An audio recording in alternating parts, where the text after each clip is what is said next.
So మీరు Anand cinema తర్వాత కూడా పెద్ద సినిమాలు అట్లా చేయడానికి ఎప్పుడు ప్రయత్నం చేయలే? చేశాను. గోదావరి నెక్స్ట్ రాసింది గోదావరిని చాలామంది హీరోలను అడిగాము. అంటే హీరోలు ఎందుకంటే గోదావరి బిగ్గర్ క్యాన్వాస్ సినిమా. బోట్లో గోదావరి మీద అంత క్యాన్వాస్ అంటే నేను కథ వదిలేసి ఆ క్యాన్వాస్కి ఒక హీరో అయితే అది బెటర్ అవుద్దని బేసిక్ ఆ కలర్ అంటే అది వర్కౌట్ అవుద్ది అనుకున్నాము. అడిగాము కానీ ఒప్పుకోలేదు. ఎవరెవరు? మహేష్ బాబు,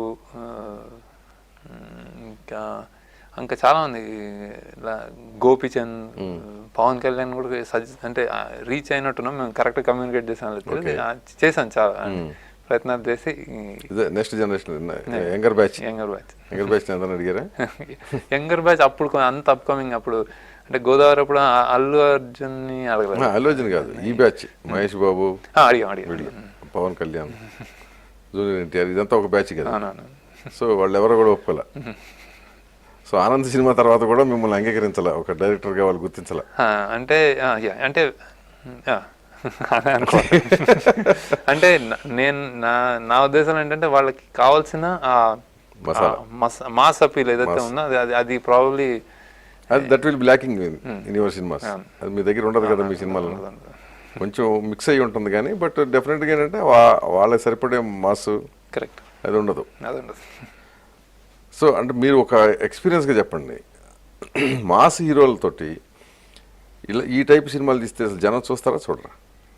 మాస్ హీరోలతోటి ఈ టైపా చూస్తానండి, 100% చూస్తారు. 100 కాదు 200 ఐఎమ్ షూర్. అంటే అది ఈ టైప్ అని లేవు, కథ ఇప్పుడు అంటే సాఫ్ట్గా ఉన్న సినిమా అంటే ఆ కథలో ఎంగేజింగ్ ఇది ఉంటే, ఒక కథలో ఆడియన్స్ నాకు తెలిసి వచ్చేది ఆడియన్స్కి డబ్బులు ఇచ్చి వచ్చి వాడిని వాడికి ఒక 2.5 గంటలు ఒక ప్రపంచం మార్చాలి బేసిక్గా. అది మార్చడంలో మీరు స్లో అయ్యారా లేకపోతే మెల్లగా చెప్పారా, ఏదని చెప్పినా అన్నా పర్వాలేదు, అది మార్పు చేయగలిగితే ఆ ఎమోషనల్ షిఫ్ట్ హై అచీవ్ చేయగలిగితే చాలు. అది లేకపోతేనే ఇబ్బంది. అది లేకపోతే అన్నీ వస్తాయి. అది లేదు, ఫైట్ లేవు, డాన్సులు లేవు, కామెడీ లేవు అని ఏదైతే చేయలేకపోతేనే క్వశ్చన్ చేస్తారో నా నమ్మకం బేసిక్గా. నేను ఐ థింక్ ఎవరైనా ఏ స్టార్ అయినా ఏ సినిమా అయినా చేయొచ్చు కరెక్ట్గా. కానీ సినిమా అదిలో ఆ ఎమోషనల్ అది క్యారీ చేయగలిగిన కంటెంట్ ఉంటే పాస్ అవుతారు. లింక్ అవుతే పాస్ అవుతారు. కనెక్టివిటీ టు ది ఆడియన్స్ అవుతారు. అలాంటి ఏమవుతుందంటే ఎప్పుడైతే చాలా మటుకు మన స్టార్లు మేబీ ఎక్స్పెరిమెంట్ చేసిన కొన్ని సినిమాల్లో ఆ సినిమా తప్పే అయి ఉండాలి కానీ స్టార్ ఇమేజ్ కి వర్కౌట్ తప్పు అంటారు. స్టార్ ఇమేజ్ అనేది ఆటంకం కాదు, నాకు తెలిసి కాదు. అంటే ఆ కథలో అంత బలం ఉండి ఆ స్టార్ ని అదేంటి డామినేట్ చేసే సత్తా ఉంటేనే ఆ కథ అంతే. సో నాకు తెలుసు ఇప్పుడు ఆనంద్ ఏ పెద్ద స్టార్ వేసినా ఆనంద్ హిట్ అయ్యేది. అంటే నువ్వు హీరోయిన్ ఎక్కువ అని క్వశ్చన్ చేసేవారు కదా, అది అలా ప్యూర్గా చేస్తే ఉన్నట్టు ప్యూర్గా తీస్తే అందులో మధ్య కెలుక్కుంటేనే మళ్ళీ ఏమైనా వస్తాయి బేసిక్గా. సో నేను ఐ థింక్ కథకే ఇస్తాను బేసిక్గా. అంటే ఇప్పుడు మీరు జనరల్గా ఏంటంటే మీరు 4 సినిమాలు తీశారు, డాలర్ డ్రీమ్స్ 5 అది కూడా కలుపుకుంటే 5 వేసుకోండి. డాలర్ డ్రీమ్స్ అది ఆర్థికంగా అట్లా వదిలేసండి. ఆనంద్ హిట్, తర్వాత గోదావరి హిట్ అని చెప్పడానికి లేదు, బ్రేక్ ఈవెన్ అనుకోవచ్చు, అదే ఒక యావరేజ్. దెన్ ఆ తర్వాతకి వచ్చేటప్పుడు హ్యాపీ డేస్ సూపర్ హిట్. మళ్ళీ లీడర్కి వచ్చేటప్పటికి హ్యాపీ డేస్తో సమానంగా చెప్పడానికి వీలుందా లేదనేది ఒపీనియన్. అంటే హ్యాపీ డేస్కి అంటే ఒక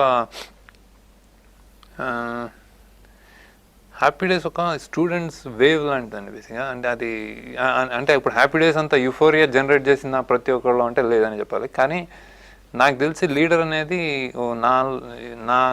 నాకు రీచ్ అవ్వని, హ్యాపీ డేస్ ద్వారా నాకు రీచ్ అవ్వని కానీ ఆనందంగా నేను అందుకోలేని మాస్ లీడర్కి వస్తున్నాడు. ఇప్పుడు హ్యాపీ డేస్ ఒకడే ఒక 5 సార్లు చూస్తే లీడర్ ఎక్కువ మంది. ఇట్స్ నాట్ పొలిటికల్ డ్రామాలో మన రొమాన్స్ పాటలు ఉంటే రిపీట్ వాల్యూ బాగుంటుంది, మళ్ళీ చూసినా వాళ్ళకి ఉంటుంది. కానీ ఒక పొలిటికల్ డ్రామాలో షాక్ వాల్యూ ఒకసారి ఉంటుంది, 2 సార్లు ఉంటుంది. డైలాగ్ కోసం ఇప్పుడు 2వ సారి చూస్తున్నారు, కానీ అది నేను 5-6 సార్లు చూస్తానని చెప్పలేను. అదే తేడా. అండ్ మాస్ ఇప్పుడు ఏంటంటే ఊళ్ళల్లో రచ్చబండ దగ్గర ఏదైతే హ్యాపీ డేస్ పెద్ద ఏదో డ్రామా అనుకున్న వాళ్ళు కానీ వాళ్ళు ఇప్పుడు రైతులు కానీ అట్లాంటి ఇప్పుడు గవర్నమెంట్ స్కీమ్స్ బెనిఫిట్ అయ్యేవాళ్ళు వాళ్ళు అసెంబ్లీ చూస్తూ వాళ్ళు కాన్స్టెంట్ టచ్లో ఉన్న వాళ్ళకి ఎక్కుతుందని నమ్మకం. సో ఇక్కడ వచ్చేటప్పటికి ఒక పర్సనల్ క్వశ్చన్. మంచి కాఫీ లాంటి ఆనంద్ సినిమా తీసిన మీరు ఆ సినిమాలోనే ఒక లవ్ ఎమోషన్లో పడ్డారనేది ఆఫ్ ద స్క్రీన్ వచ్చేటప్పుడు కమలిని ముఖర్జీకి మీరే హీరో అని. అది లేదండి, యాక్చువల్లీ అది చాలా పెద్ద అంటే అది అంటే ఇప్పుడు ఏమవుద్దంటే నేను అదేంటంటే అది సినిమాలు ఇలా కంటిన్యూస్ చేస్తుంటే అది ఇప్పుడు జనరల్ ఆడియన్స్ కానీ మీడియాకి కానీ there is a kick out of that basically. So అలాంటి స్ప్రెడ్ చేయడంలో ఒక చిన్న అదొక న్యూస్.